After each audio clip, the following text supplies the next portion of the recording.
Bonjour, je suis Laurent Boiteau, je suis le gérant de la brasserie Mélusine. Je suis arrivé dans la brasserie en 2009.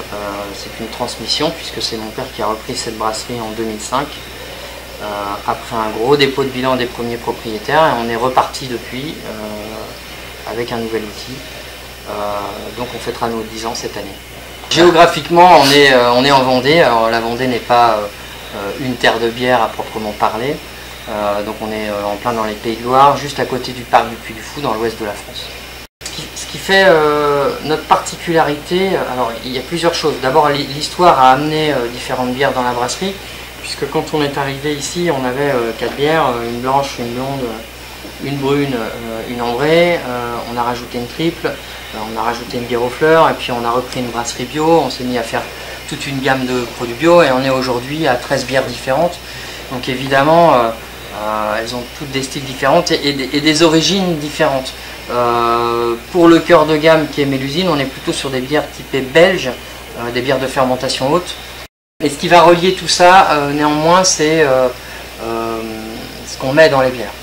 Nous, on a fait le pari de ne mettre aucun extra, aucun extrait, aucun additif, aucune matière qui ne soit pas une matière 100% naturelle. Voilà.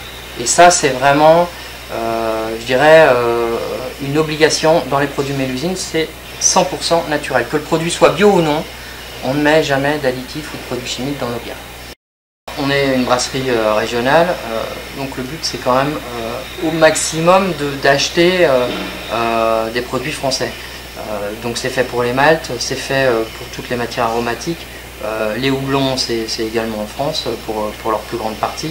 Alors évidemment, quand on va acheter un cascade bio, on n'en trouve pas encore en France, mais dès qu'il sera disponible, ce sera en France. Les bouteilles, c'est en France, voilà, les étiquettes aussi. On essaye d'acheter un maximum de choses possibles sur le territoire. On ne peut pas à la fois dire je fais un produit local et aller acheter en Allemagne, en Belgique et à Pétaouchnok les matières premières. Ça n'a pas de sens.